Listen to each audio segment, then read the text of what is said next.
We always say, you know, I would kill for my family or I would die for my family. Um, but would you really, you know? I mean, when really put in that situation, would you really? Would you really give up your life? Do you really love something or someone that much?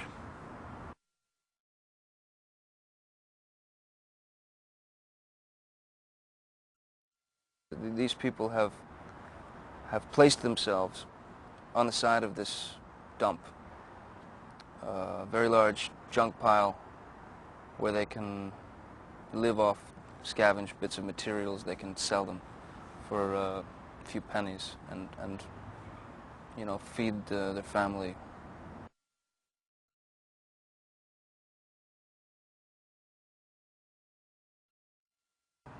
He's at the end. He's at the end of his rope. He doesn't know what to do.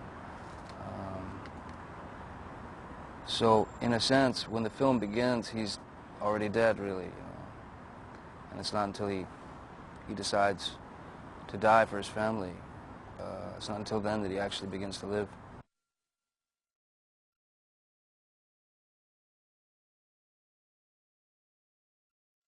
By, you know, condemning himself to death by sacrificing his life for his family, in a weird way, that's how he learns to live again, you know.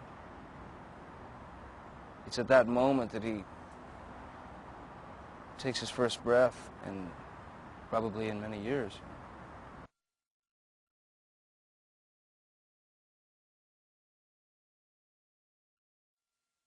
He now feels that this money can change their lives, can bring them out of this abject poverty, this horrible life that they live.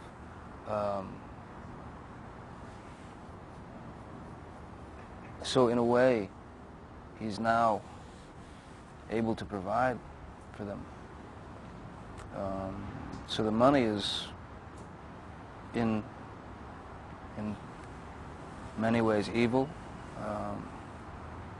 but within this world that we live in, this society that we live in, money has kind of oddly replaced spirituality and God, or whatever you want to call it. You know, it's become power. It's become life itself.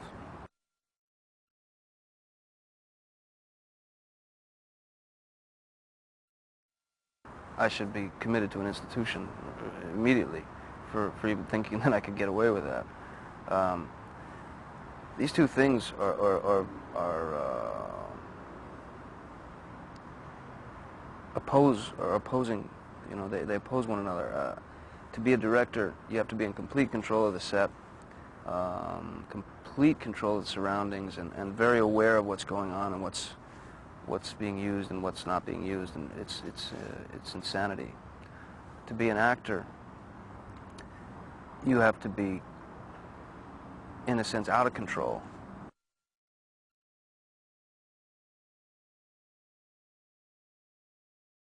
I had written the part for Marlon, with Marlon in mind, but I never wanted to approach him. I was always uncomfortable with the idea of approaching him because I didn't want him to feel, you know, like I didn't want him to feel obligated or uncomfortable or awkward, you know, that I was asking him, you know, to play this part and he would have to say no. You know, so I never approached him with it. So for him to have asked me if I had cast a part that I had thought of him for was very strange because I'd never spoken to him about it.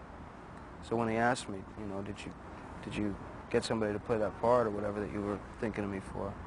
And I said, no. He said, all right, send me the script. Send him the script. 5 days later, he called me. He said, all right, I'll do it.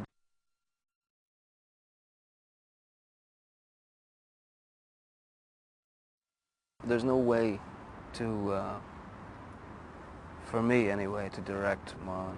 I believe that if somebody tries to direct him, I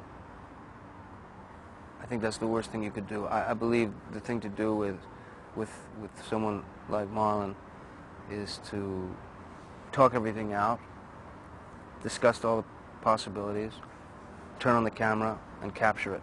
That's all you can do. You just capture him.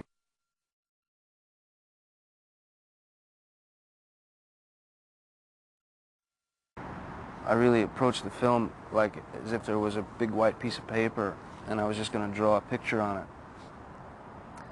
And whether that picture was good or bad, or whatever people thought of it, what they could never take away was that it was my picture.